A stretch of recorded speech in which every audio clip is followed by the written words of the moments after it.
Hey everybody, what's up from Roll, Minnesota, your state of skate. Hey, I'm Butch Lehman, and today we're in for another episode of Rolling Reactions. Today's episode features an iconic, legendary skater, one of the best out there. His name is Chris Haffey, and today we're actually going to survey some of his older profiles, starting with his section for Vibralux clothing on top. And what I love about this section is a lot of it was filmed here in my home state of Minnesota. From there, we're going to traverse back to his profile in KFC3, another legendary skate video, a lot of great sections in that one.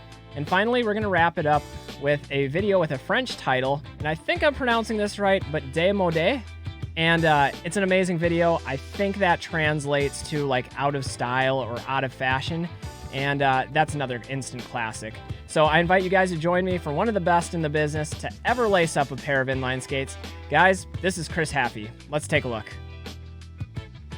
All right, so we're starting off our first profile with the Vibralux video on top, and right away it's telling us to get motivated. And I think that's the appropriate metaphor for Chris Haffey, because you can't watch his skating without getting inspired. Whether it's the massive gaps that he does, the stunts that he brings to the table, the big spin tricks, the technicality, he has the whole package. He really is one of the icons and legends of the sport. Even starting it off with this big 540 over the gap, and he's paying the price for this one, shedding some blood, some sweat, some tears, and he's always going hard. That's the thing that you're going to get with Chris Haffey, is 100% in everything. Cool zero spin over this gap. A nice fakie 540, and even the illusion fakie 360. For those of you unaware, the illusion spin is when you're like looking over the opposite shoulder than the direction you actually spin. It is so much more technical than it seems. As I mentioned before, a lot of these spots are Minnesota spots, including this out ledge. This is one that I've actually never got to skate, and I know it was a pretty popular spot years and years ago, back like 2007, 2008. This next spot here, this one is in Duluth, Minnesota, up on the North Shore along Lake Superior. And really cool spot. I don't think I've ever seen anybody skate this before, so when I saw these clips, I was like, oh, that's that spot. And this one too, no longer skatable, but I believe there was a cover photo for the first con artist video, Urban Playground, featuring Derek Larson doing a fish brain on that ledge. Chris Haffey getting the true spin porn down. Really nice trick for a really tall ledge. This is another trick that I always love, this massive wall ride. And those are the kind of tricks you're going to see often from Chris Haffey. It just comes naturally to him, the high speed maneuvers with the big airs and gaps and spins. I really admire him for that, because I think there's a subtle art to those types of stunts that sometimes goes under-recognized in rollerblading. The 360 in from the top acid. Kind of a tough one to spin out of, especially to the right direction there if you're doing it left-footed. Teaming up with Alex Broskow. You know, you talk about all of the best performing teams, the best known teams over the years. You look at like the Razors team and the Mind Game team, and you know, some of those iconic ones, and I think sometimes the Vibralux team gets left out. You had Chris Farmer, Alex Broskow, Chris Haffey, and those are some pretty heavy hitters amongst others that were on the team, so definitely don't want to leave out those guys. It was a solid team. Now this video, if I recall, is from about 2008. And this was really, in my time anyway, this was really when I was into skating, when I was doing quite a bit of it in my late high school, early college years. And man, going into this bank, that one looks really steep. High chance of injury on that. So we're glad he came away from that one unscathed. Another popular spot there. And Chris Haffey on those true spin soles, like to me, that's always been the most difficult true spin grind. Even out of all the true spin regulars and the true spin top sides, true spin sole, I think it's a tough one. Maybe I'm alone on that thinking, but that's my opinion, and I'm sticking to that one. This is another amazing trick. I've been to that spot in person. I actually gapped over the bank where the ledge is, but to jump up to it from flat ground is almost unthinkable. And into an alley-oop fish, it's unreal, guys. There's the illusion again. It's like an illusion zero top horn. Really interesting trick. And this one I always love too. It's like a blind in spin or out spin, depending on which way you look at it. Wall ride to topsole. We got another wall ride there. A lot of wall rides coming from Chris Haffey in this profile. You know, he's done some of the most iconic stunts and some of the most iconic tricks. Think of like the fakie 720 over El Toro. And here's a question for you guys, actually, now that I'm thinking about it. Chris has produced some of the most legendary profiles ever. I think about Killer Boots. I think about his section in Fade Nation was a really good one. Drip Drop, Leading the Blind. Which section do you think is Chris Haffey's magnum opus? Like, which one is the one that gets you the most motivated for skating? I think if I had to pick one personally, I would go with Killer Boots. Just every clip in that section is just non-stop. And I really like the song that's used, the Special K song about escaping gravity. When I think about Chris Haffey, here's a man that defies gravity at every turn, as we can see here. All right, coming into profile number 2, KFC 3. Amazing video. There are some great profiles in here. When I think of the KFC videos, I think of that whole Kansas City crew, Alex Broskow and company. And these videos have always had a special place in my heart. I watched them a lot growing up. And even when I look at like this version of Chris Haffey with the old limited edition first iteration of Remz Skates, that was a really magical time in blading for me. This must have been like 2003, 2004. This is right when I was first getting into the scene, going out, traveling with other people, picking up friends, going street skating. Before that, a lot of my skating was just at my local skate park or whatever was in skating distance. The whole world of opportunities opens up once you're old enough to drive and you get a car. You can embrace that nomadic lifestyle of going to other skate parks, going to street spots. Speaking of which, you guys remember IMYTA, I'm sure. There's something that needs to make a comeback in blading. You know, we've got the Blade Cup now, we've got Winter Clash, we still have some of these iconic competitions. We need to bring back IMYTA. John Julio, we're going to set you on that. We've got a whole community waxing that ledge. I think that's like my crew when we roll out to a skate park. It's like, all right, boys, everybody grab your brick of golf wax and let's get this park sliding. That's one of the things I got to give credit to the skateboarders in my community and especially in my hometown. Most people are pretty cool about waxing stuff at the skate park. I've never gotten too much negative feedback about that. Another trick Chris Haffey has on lock for sure is all the True Spin Mizu variations. I know I've seen him do True Spin Kind Grind both ways. I've seen him do True Spin Mizu with ease, even disastering into it. Full True Mizu. It's a trick that's never really come easy to me is True Spin Mizu. I don't know, I know it's a safety one for a lot of people, but not for me. Speaking of Mizu tricks, we got a nice misfit there.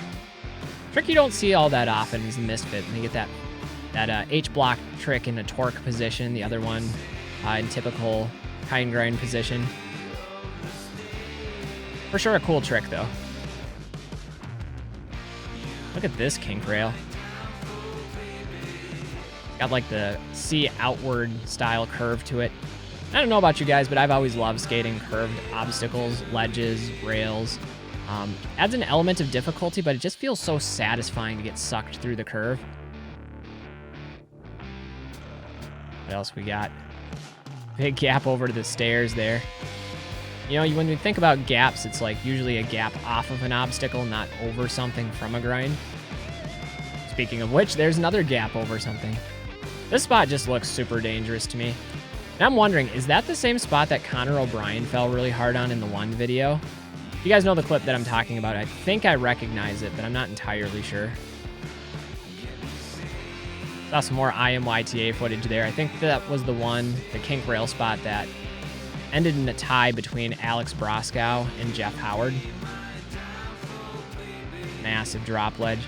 I don't know if front torque would be my choice of trick on a massive drop ledge. I'd be thinking maybe like, there you go.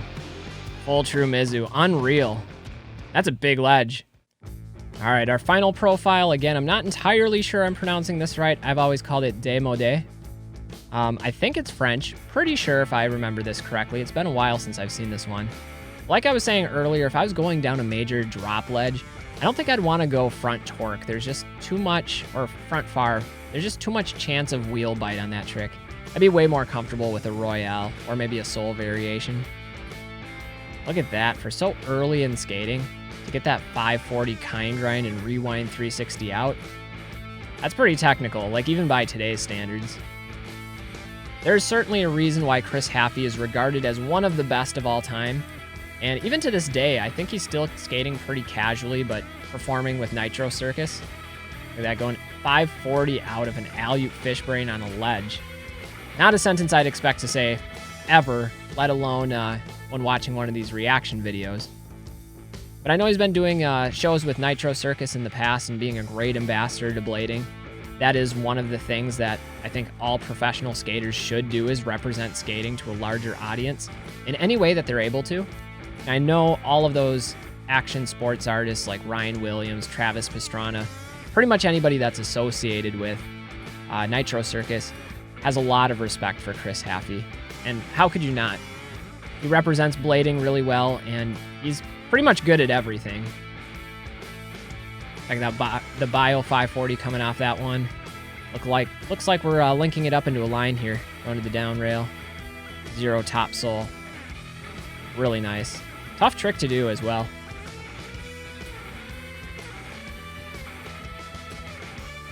You know, he does have some of the most fluid style and fastest speed going into his tricks. I was always one that felt like sometimes the faster you go, the less dangerous something is.